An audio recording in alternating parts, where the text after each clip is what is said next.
dipersembahkan oleh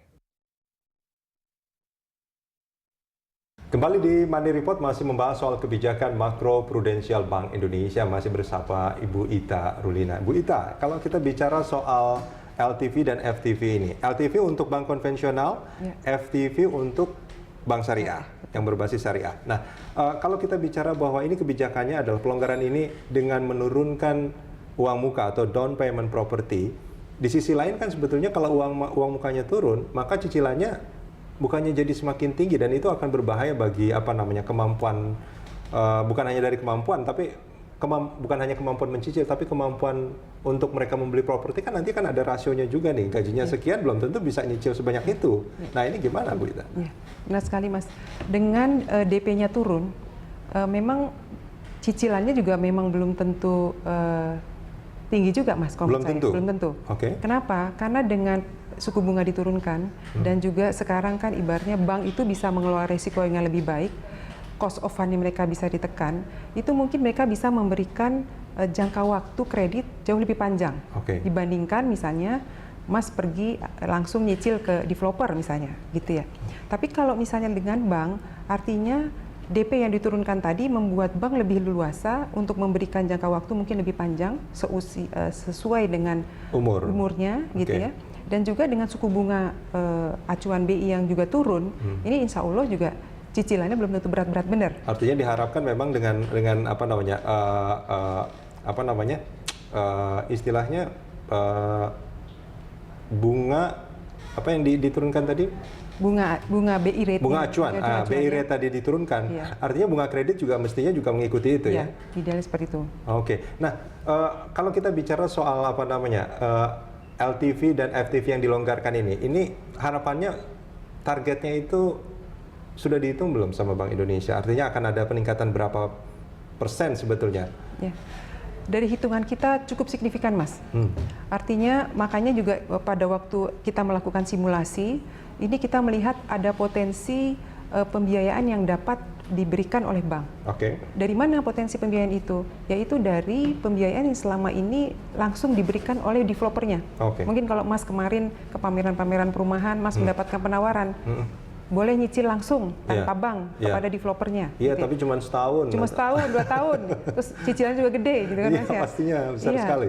Dan itu kalau kita monitor Mas, potensi istilah kita itu developer membiayai langsung kepada nasabah, kita sebut sebagai in-house financing. In-house financing, oke. Nah, in-house financing ini apabila bisa digeser kepada bank, ini relatif lumayan mendongkrak kredit nanti Mas. Ya. Sebetulnya kalau kita bicara in-house financing, terus ini kan cicilan yang dengan jangka waktu pendek, hampir bagi sebagian orang ini sama aja sebetulnya cash bertahap sebetulnya istilahnya ya. Sama aja dengan cash juga, cuman dikasih waktu bertahap aja beberapa lama. Betul. Nah ini potensinya besar sekali. Lumayan Mas. Ini kalau bicara lumayan itu berapa besar sebetulnya Bu Ita? Mungkin pertumbuhan penambahan delta penambahan kreditnya bisa kurang lebih sampai dengan maksimumnya itu sekitar 7%-an. Sampai 7%? Dari kredit yang ada sekarang. Dan ini dilonggarkan karena memang dirasakan oleh Bank Indonesia sektor properti saat ini memang dalam tanda kutip lesu atau bagaimana? Justru kita melihat sektor properti adalah sedikit dari beberapa sektor yang kinerjanya masih bagus Mas. Masih bertahan bagus gitu ya? Betul. Jadi kita istilahnya optimis. Kalau kita longgarkan di sektor ini, itu ibaratnya tidak meng-create tambahan risiko lagi ke depan. Gitu. Artinya justru akan akan yang tadinya bagus ini, yang tadinya baik ini akan semakin baik lagi, dan itu akan berdampak pada sekitar 100-an sektor lainnya yang juga berpengaruh dengan sektor properti ini. Jadi kalau tadi Mas tadi tanya berapa sih tambahan kredit properti misalkan kurang lebih misalnya tambah 7%, itu kan baru dari sektor properti, belum dari sektor-sektor tangganya yang kena keterkaitan. Nah kita berharap ini menjadi semacam bola salju. Ketika ini memang kebijakan yang harus diambil, kenapa harus menunggu sampai bulan Agustus baru ini diterapkan Bu Ita? Apakah memang ada menunggu Lebaran dulu supaya lebih itu, atau bagaimana sebetulnya? Ada pertimbangan tertentu nggak? Kenapa Agustus baru diterapkan? Ya memang kita lihat ini Mas, kajian-kajian kita memang kita melihat bahwa ini periode yang pas itu memang istilahnya memang pinginnya segera Mas, pinginnya sesegera mungkin setelah kita hasil kajian selesai. Karena kan nggak mungkin kita pingin sekarang lalu besok keluar ya. Nah, pada waktu kita pingin sekarang itu kita banyak hal yang harus kita siapkan. Nah, termasuk juga ketentuan dari sisi hukumnya.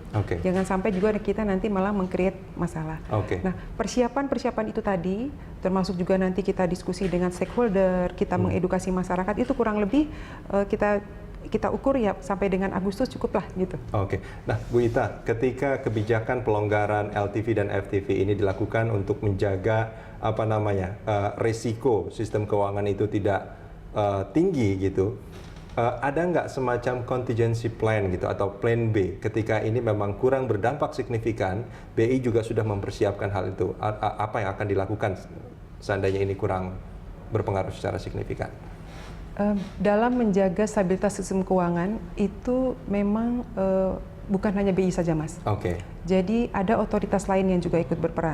Bukan hanya BI. Bukan hanya BI saja. Jadi memang apa yang terjadi saat ini itu sudah menjadi concern semua otoritas yang berwenang.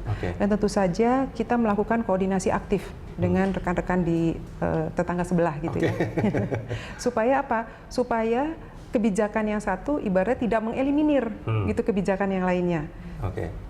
Artinya koordinasinya akan terus dilakukan secara intensif ya, supaya sistem keuangan kita resikonya juga tidak terlalu besar dan perekonomian Indonesia juga berjalan dengan baik sebetulnya. Bu Ita, sekali, Mas. Terima kasih sudah bergabung bersama kami di Money Report. Terima kasih, Mas.